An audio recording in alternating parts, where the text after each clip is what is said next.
Hey guys, welcome back to my Pro Tools video. My name is McKay Tabs, and today we're going to be talking about Pro Tools 110, Lesson 9, Post-Production Primer. So this lesson provides a lot of information about working in post-production in both the film industry and how that intersects with audio production and creating music for film. Some of the things we'll be talking about in this video include surround sound, and how to create surround sound panning in your Pro Tools session. We're going to talk about video tracks and how to import them into your session. We're also going to talk about conforming clips and how to snap clips and the keyboard commands for doing that.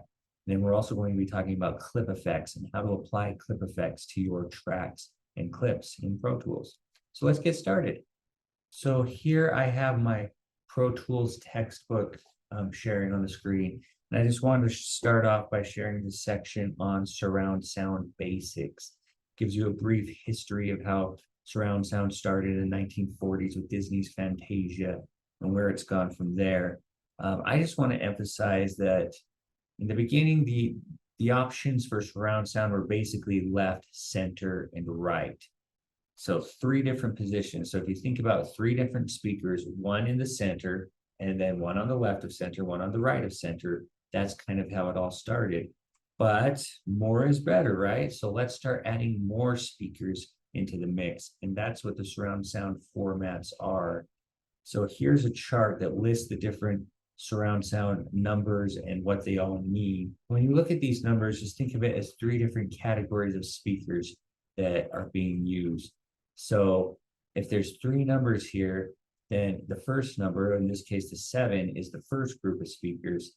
The second number, the 1, is the next group of speakers. And the last number, the 2, is the third and final group of speakers.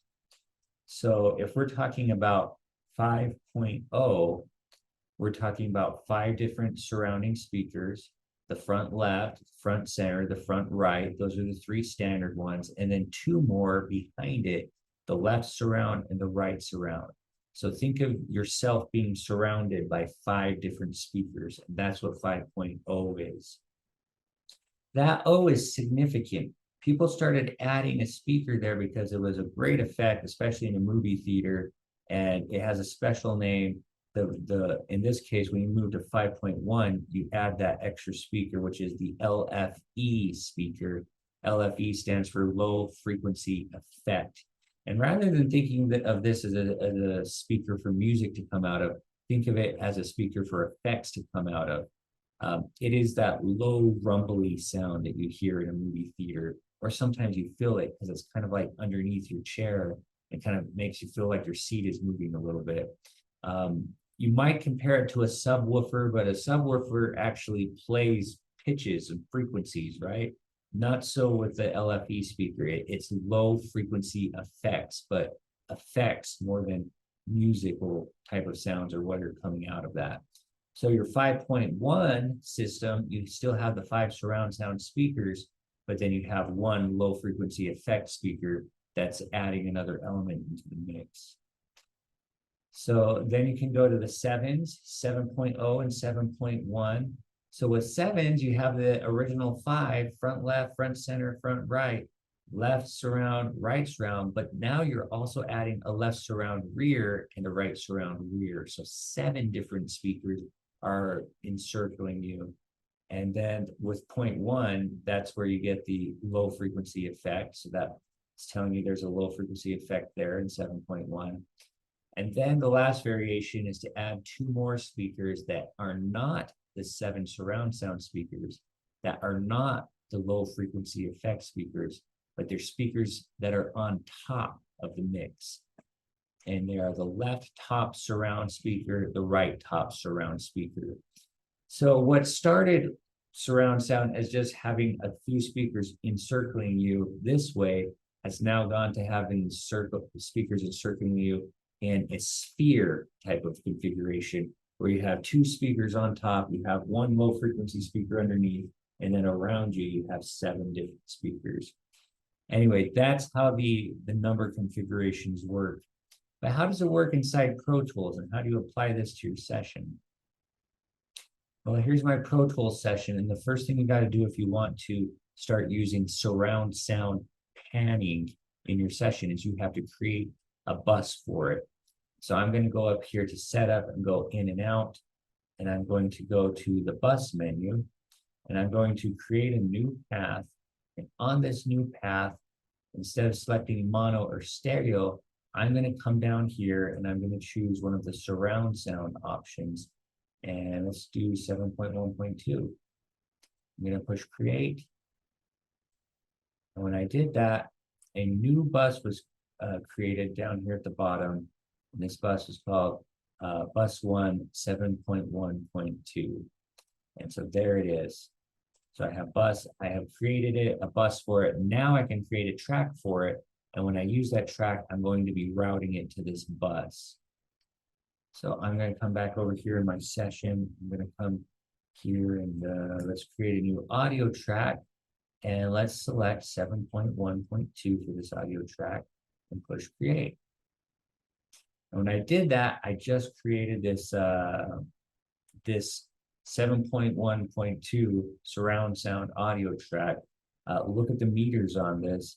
Instead of 1 meter for mono or 2 meters for stereo, it has 10 meters for the 10 surround sound options that we're talking about. 7 plus 1 plus 2, so 10 different meters. And if I check my output up here, I can verify that I have selected the right bus for this. And down here I have my bus 1 7.1.2, and I've selected it, so it's all set and ready to go. Now let's talk about importing video into your session. So in a standard Pro Tools version or Pro Tools Standard, you can upload 1 video. If you upgrade to Ultimate, Pro Tools Ultimate someday, you can upload more than 1 video file. But that's going to be enough for what we're going to do today. So there's a keyboard command that lets you import video into your session, and it is Shift-Option-Command-I. Shift-Option-Command-I. So you push that on your keyboard, and then you get this import video dialog box here, where you can select your video file. And here's my videos file right here. It's called skating. I'm going to push open. And when I do that, I have an import options dialog box here, and I want it to import into the session start. That's just where I want it to go. So I'm going to push OK. And now it's there. It's automatically going to ask me, where do I want to save this video file to? So I'm going to select the video files folder. It seems like a pretty convenient place to put a video file, and it's automatically generated there anyway. First of all, notice that this window opened up, my video player window. If I want to close it, I can push Command 9. If I want to open it, I can push Command 9. So Command 9 is your video player window, which when you have video in your session, you want to see it played in real time. You need to have that in there. So now I push play. Now I can see my video playing along with my song as my song plays. And if I want to get rid of that video window, I just do Command 9 to get rid of it. Now here is my video track. Notice that with a video track, you only have 2 options of how to view your video, in frames and in blocks. Let's switch back to blocks. And now my video clip is here in purple. It's just a purple block. But if I switch it back to frames, I will see little pictures of the different frames of the video, so I can kind of gauge what part of the video I'm at because it's showing the frames. There's also some options here for the quality, the full quality, a draft quality, a best performance, and so you can select those as well. Now, when you're working with videos, it's common to want to move things around so that they will sync up together. And you know a lot of ways for doing that right now. Clicking and dragging is one way to do that. But I want to show you how to conform the clips to go in the exact places you want them to go. And there's a technique called snapping, where you can snap the clip into place and put it where you want it to be. And you can snap it from the beginning of the clip, you can snap it from the end of the clip, and you can also snap from a sync point. Let's start by snapping the beginning of the clip. So here's my beginning of the skating clip. And if I put my edit cursor right here on this yellow line, because that's where I want to snap to, I'm going to hold down Control, and using the grabber tool, I'm going to click on the clip, and it'll immediately snap the beginning end of my clip to wherever my edit selection is. So to snap the beginning of your clip, you hold down Control and you click with the grabber tool. I can put my edit selection cursor back here, and I can also snap it behind itself. So wherever you put that edit cursor is where you will snap to. Okay, and then another way to snap is to snap the ending of the clip, this end of the clip. If you want to snap the ending side of the clip, then you make an edit selection again, and you hold down Control and Command together, and then use the grabber tool. And now you can snap the ending of the clip wherever you want it to be. So Control Command will allow you to snap the ending of the clip. So Control is snapping the beginning of the clip. Control Command is snapping the ending of the clip. But sometimes what you want is to snap a certain part inside of the clip, not the beginning or the end of the clip, but there's a part in there that you're trying to sync up or align exactly. So when you have a case like that, the best idea is to create a sync point, and you snap the sync point to where you want it to be. So I'm going to use my cursor, and I'm going to make an edit selection. To make a sync point, I'm going to hold Command and then push the comma key. And by holding Command and comma, I created a sync point. And that's what these green arrows are. I can click on the green arrow and I can drag it as well if it's not in the right place. When I'm ready to sync it, I'll then make my edit selection. And to snap your sync points, you hold down Control, Shift, and then use the grabber tool to click. And then your sync points will snap to wherever your edit cursor is. So you make a selection, hold down Control and Shift, and then you click, and it will snap your sync point to wherever your edit selection is. So one more time, if I'm going to snap the beginning of my clip, I'm going to hold down Control, and I'm going to click with the grabber tool.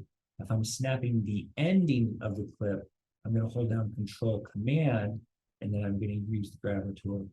If I'm creating a sync point, I'm going to hold down Command and then comma. Command comma will create a sync point. And if I'm snapping that sync point, I'm going to hold down Control Shift. That will allow me to snap that sync point to where it needs to be. All right, the last thing we need to talk about today is clip effects and how to use them and what they are. Now, first of all, clip effects is kind of like the audio suite effects you may be familiar with. If you come up here to this menu, you can apply audio suite effects right to any clip on your track. And those are different from the plugin effects. The cool thing about audio suite effects is they don't take up computer resourcing power. They apply right to your clip and change it, but they also create a new clip that is changed. So they're kind of creating new clips as you do it. So the cool thing about clip effects is it applies changes to your clip, but it doesn't create a new clip when it's applying those changes. So, and it works kind of the same way as Audio Suite, but we're going to start by selecting a clip to work on. So I'm going to click and select this clip. Down here at the bottom, you have three options here: MIDI editor window, that's your docked MIDI editor, Melodyne, and clip effects. So we're going to click on clip effects to open it up. And here's where my clip effects box is. Clip effects has a few different effects it offers. First of all, it offers an EQ effect. So here I just push the power button to turn on EQ. Second of all, it offers dynamics, so you can compress a clip that you're wanting to work on. There's also different filters you can use when you're working with the EQ. Notice that over here is a polarity button, so you can change the phase polarity of your clip, which is a fancy way of saying the waveforms. You can invert the waveforms. Why would you want to do that?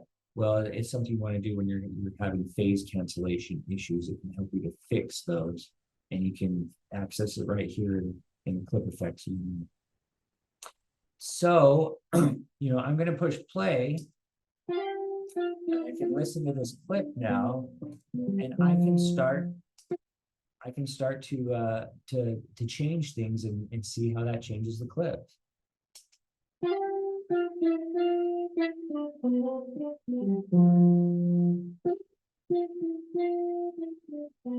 Yeah, I just barely lost all my high end and now it's kind of down low. Might want to let a little more high back in there. Let's try some compression.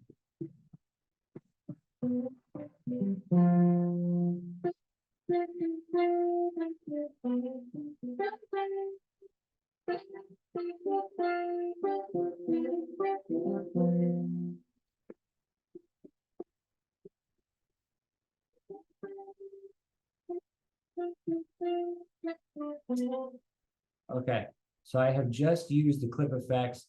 Notice that when you deselect the clip, the clip effects goes blank basically, but when you reselect the clip, it's there again. If you want to turn off these clip effects on that clip, you can. There's these power buttons that allow you to turn off what you're adding to it. But let me show you a couple of icons that let you know when clip effects is applied. If you come over here to the right side of your clip, you'll notice that it has a couple of icons there. DYN, dynamics, EQ, equalization. So that is letting me know that clip effects has been added to this clip because it shows those things on it. So those are the icons for clip effects. If I hit the polarity button to invert the polarity pattern, I also get the theta symbol here, which means that I've been inverting the polarity pattern. So anyway, those symbols let you know that clip effects are being applied to a clip. And that's a little bit about how clip effects works. Well, that's it for my Pro Tools video today. Thank you for coming and watching and listening. And please let me know if you have any questions, and I'll see you in the next video.